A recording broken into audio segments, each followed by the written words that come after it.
যেমন সচিত্র নামাজ শিক্ষার বই বের হয়েছে, সেখানে চিত্রে রুকু সিজদার সহি নিয়ম দেয়া আছে, যা আমাদের সবার নামাজের সঠিক আদর্শ।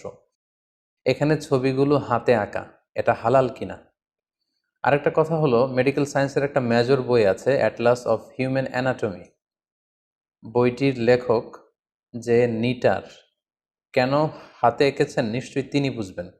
অ্যানাটমি যদি না থাকতো তাহলে ধার্মিক মুসলিমদের ডক্টর না হয়ে কবিরাজ হতে হতো। মানুষের বা প্রাণীর ছবি না এঁকে কেউ বায়োলজির কোনো বিষয়ে পড়ালেখা করতে পারবে নাকি স্থপতি হতে পারবে?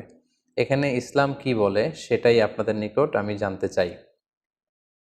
জি প্রিয় ভাই আবু লাইস নিক্সন, আপনার এই প্রশ্নের উত্তরে আমরা বলবো যে ইসলামে ছবি আঁকা বা চিত্রাঙ্কন করা এতে কোনো বাধা নেই।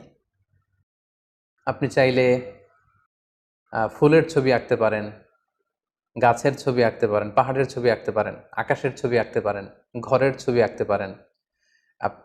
এনভায়রনমেন্টাল ডিজাইনের জন্য যে ডিজাইন দরকার বা আর্কিটেকচারাল ডিজাইনের জন্য যে সমস্ত ডিজাইন দরকার, এই সব ধরনের ডিজাইন করা, স্কেচ করা, পোর্ট্রেট করা, এগুলো ইসলামে জায়েজ আছে।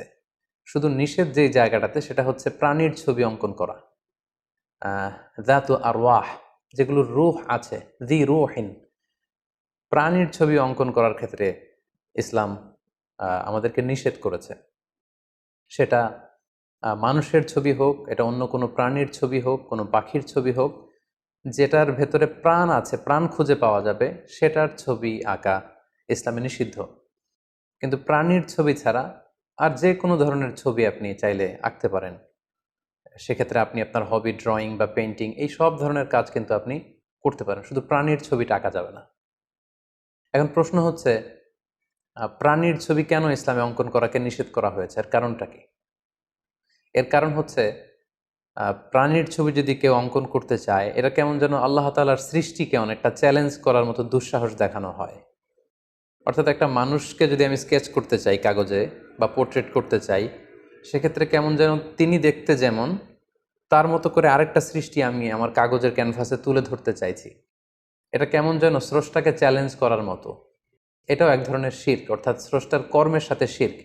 কারণ আমি যদি একটা পাখির ছবি তুলতে অঙ্কন করতে চাই, সে পাখি তো আমি বানাতে পারবো না।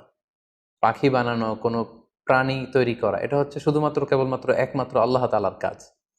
সো সেই প্রাণ বিশিষ্ট কোনো জিনিসের, কোনো এন্টিটির ছবি আঁকতে চাওয়া, চিত্রাঙ্কন করতে চাওয়া, এটা কেমন যেন স্রষ্টার কাজের সাথে সামঞ্জস্যতা দেখানো বা সেটাকে ইমিটেট করা বা অনেকটা সেটাকে চ্যালেঞ্জ করার মতো দুঃসাহস দেখানো। তো সেক্ষেত্রে